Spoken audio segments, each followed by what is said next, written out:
Hola, mi nombre es Wendy Joana Herrera y pues bueno, vamos a empezar contestando la primera pregunta.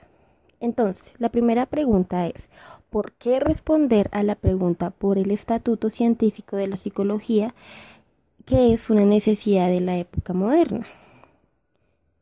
Entonces, esto nos responde a que no es la relación que existe entre la ciencia y lo existente, como una relación esencial constituyente de la época moderna.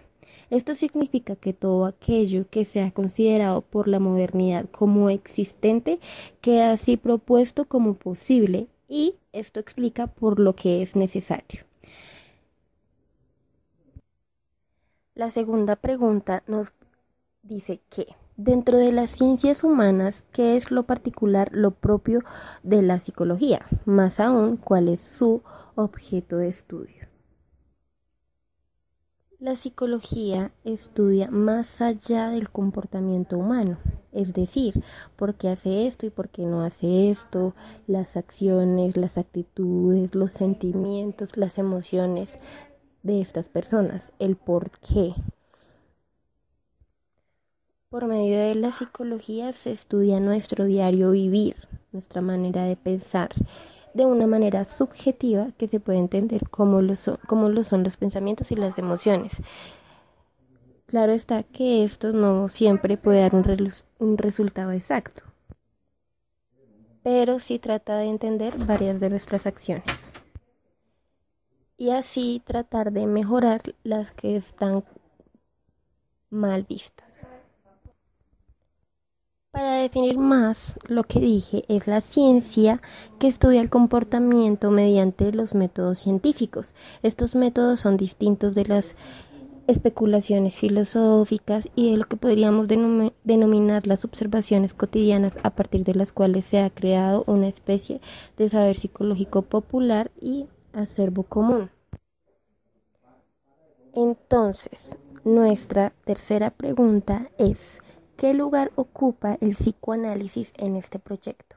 Entonces, el psicoanálisis se va más allá de la ciencia, al análisis, al estudio, a la observación, a todo esto, para, como su nombre lo dice, analizar más adentro la psicología de lo que nos dice el comportamiento, los sentimientos, las emociones y las acciones de una persona. El lugar que ocupa es el de la cientificidad, ya que se basa más allá de un estudio analítico de una forma médica. Nuestra cuarta pregunta es, ¿qué es lo que permite que un saber pueda ser considerado o no como un científico? Entonces es claro que el saber acerca de lo existente no fue siempre necesario derivarlo de lo que hoy es considerado como ciencia, sino que él mismo podría derivarse de otro tipo de fuentes, como la revelación, la meditación, la tradición, la intuición, el arte u otras cosas.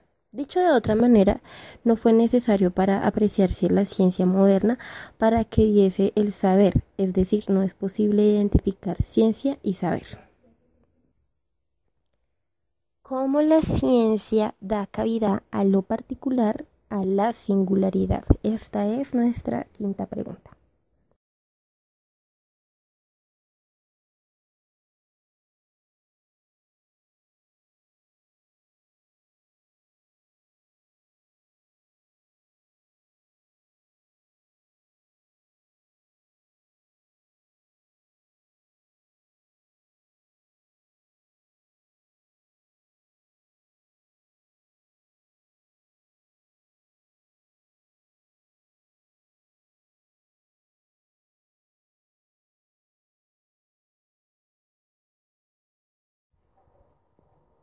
Se da partida de lo particular a lo singular, es decir, a lo no habitual. Esto es científicamente pensable siempre y cuando sea referido a lo constante. Dicho de otra manera, si lo singular ya no fuese excepción, es decir, patológico en lo que es las ciencias clínicas, ello resultaría inexplicable para la ciencia y por tanto imposible de ser integrado en su campo. Se podrá establecer que la decisión acerca de lo singular de lo cual se ocupa el psicoanálisis es crucial y define su estatus. Entonces, nuestra sexta pregunta es, ¿qué considera usted que significa afirmar que el estatus del psicoanálisis no es científico sino ético? Entonces, de esto podemos decir que implica que la singularidad o que lo singular de lo cual se ocupa el psicoanalista se escapa a las ciencias, es inexplicable para ellas. Carece de referencias de alguna constante, de lo cual impone literalmente que el psicoanálisis sea reinventado en cada acto, que sea la ética y no la ciencia lo que define y garantiza su acto. Y la séptima, ¿qué diferencia establece el autor del artículo entre lo moral y una ética? Entonces, la moral y la ética, las cuales, y no por casualidad, tan a menudo son confundidas.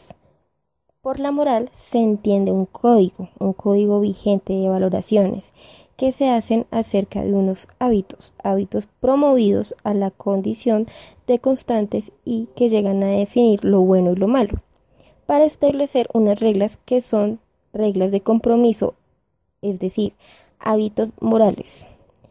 Es claro que desde la ciencia, y así sea de su interés, llega a definirse reglas que en muchos casos son reglas morales. Y octava y última pregunta, ¿qué tan cerca está la ciencia de lo moral? Podemos determinar que definitivamente la ciencia no es más que un saber, una ideología, y la moral es un código de valores que llevamos a cabo en nuestra vida, que lo formamos desde que empezamos a crecer, desde que nacemos. Yo pienso que puede que esté muy cerca, pero nunca estarán bien juntas, porque la ciencia siempre va a ser simplemente la ciencia, lo que estudia, en lo que la ideología. Los seres humanos siempre vamos a creer en diferentes cosas, nunca vamos a llegar a una igualdad. Entonces, de eso se trata y no está relacionada como tal. Entonces lo moral siempre va a ser como los comentarios y nuestros puntos de vista diferentes. Y la ciencia en lo que se basa en lo que se basa la investigación. Y listo, espero les haya gustado. Qué pena que yo me trabe tanto. Me da miedo hablar en público. Entonces, muchas gracias por su atención. Bye.